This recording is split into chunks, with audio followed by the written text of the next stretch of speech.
really difficult to break. And so reminding people of the truth of who they are in Christ is going to be one of the key elements in this journey.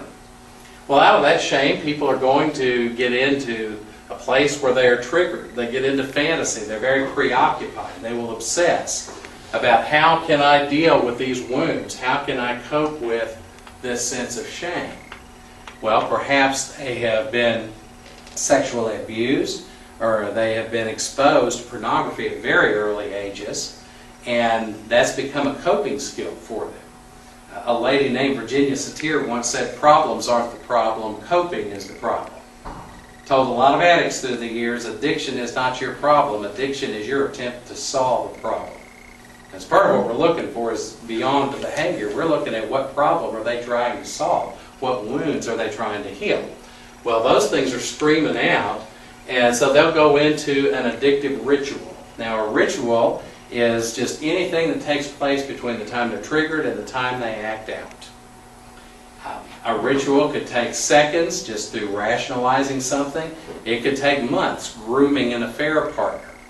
But that ritual, very much like the analogy I gave a few minutes ago about the man who would lie to get his family out of the house so that he could be alone with the computer, that's part of the ritual. The ritual will then lead to acting out, which can cover a number of presentations that we've already mentioned. The pornography, the affairs, the compulsive masturbation, things like that. And that acting out will lead to despair. And that despair is going to be that place where it's, I'll never do that again, they're into the shame, making the promises, I don't want to go back there anymore. But if they don't do something to break this cycle and deal with the wounds and deal with the shame, what they end up doing is going right back down here, and then it's like a baseball diamond where you're running the bases backwards. And so that's the cycle they get into. Now, what we do is we try to replace this with a cycle of recovery. And this is some of Dr. Mark Glaser's work, a good friend of mine. Worked together for many, many years. And what we want to do is replace that woundedness with a sense of community. That community may be the church, it may be their 12-step group, it may be their life group, it may be any kind of a support network that's going to hold them accountable. We want to replace that with a sense of healthy community, because this is an intimacy disorder. That shame, we want to replace that with the real meaning of grace. I'll never forget the night I was in one of our spouses groups, and got to talking about this concept of grace, and this lady just stood up, stomped her feet in frustration, and she said, "Richard, when you talk about grace, I have no idea what you're talking about." And she'd grown up in a very performance-based household where her value was measured in what she could produce, and not for who she was or just because she was somebody's daughter.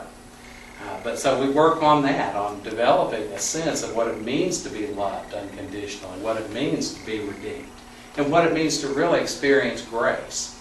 And then instead of all of that preoccupation and obsession, we work on developing a vision beyond sobriety, a vision for your life as a father or a mother, a vision as an employer or an employee, a vision for your personal ministry or your involvement with your church or community. Whatever it might be. It's not just about not acting out. If all we do is stop behavior and we don't put something back, it'll become like that story Jesus told where he goes, drives the demon out, the house is left empty, and so 7 more come in and make their way and find a new home. Very much a paraphrased version there. I'm definitely not quoting book, chapter, and verse tonight. But that's what happens when we don't come back with something. And so part of the recovery journey that we take people through is helping them develop their vision. And then from that, healthy vision will lead them into healthy disciplines instead of addictive rituals. Healthy disciplines will take them to healthy choices instead of acting out. Healthy choices will take them to a state of joy instead of despair and shame and depression. And this, by the way, is one of the key differences between healthy sexuality and addictive sexuality. Healthy sexuality will lead to joy and bonding and connectedness. Addictive sexuality will lead to guilt, shame, and despair. And then that joy, when it's experienced, it will stoke a vision. And it'll keep that vision alive and running. And so that in about 3 minutes is the Reader's Digest version of what we try to do in months and sometimes years of treatment. That's what we try to accomplish with people who come to our intensive workshops for men, for women, for spouses, and for couples.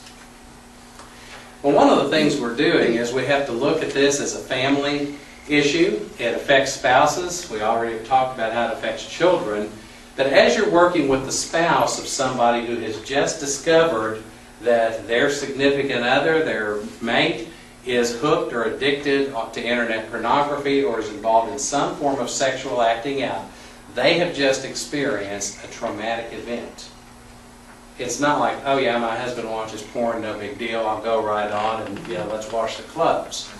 It doesn't happen that way. It is a very traumatic event that takes place in their lives. And so the journey of a spouse will always begin with grieving. And that grieving will look very, very different depending on who you're talking to. This is just a quote from one of the spouses. This is, I believe, in the Sarah book. I don't know how I will ever be able to trust a man again. He's deceived me. He's cheated on me. He's used pornography, potentially exposed our children to his internet history, and I feel treated like garbage. I am hurt, angry, scared half to death. How am I ever going to survive this? I can't sleep, and my stomach feels like it's tied in knots. My head hurts so bad it feels like I've been run over by an 18-wheeler.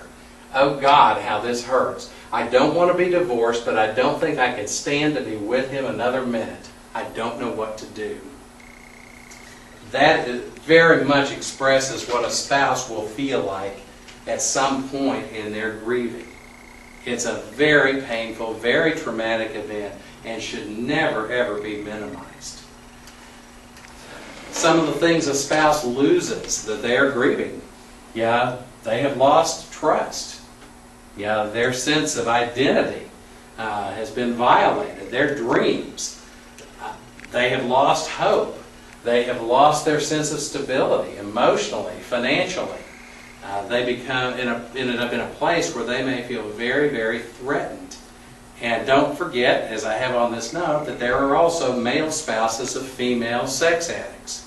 They don't come for help as much, but they are out there, and it's very important to not shame them. It's about like being the male survivor of sexual abuse. People don't come forward for help as often, yet they're out there, and it's more prevalent than I think we want to admit. Barbara Steffens, friend of mine, colleague, and she published some research she did for her doctorate recently. And this is what she found, and that's that 70% of spouses of sex addicts will actually develop all but one symptom of post-traumatic stress disorder upon disclosure or discovery of their partner's sexual addiction. And it does not matter if it is disclosed to them or if they find it or stumble across it. It is equally traumatic either way. So it is, if you know what post-traumatic stress disorder is, that's what a lot of Vietnam veterans had when they came home, the nightmares, the intrusive thoughts, flashbacks. That's the level of trauma that we're talking about here for a spouse. Female sex addicts, again, they will struggle a lot with naming the problem.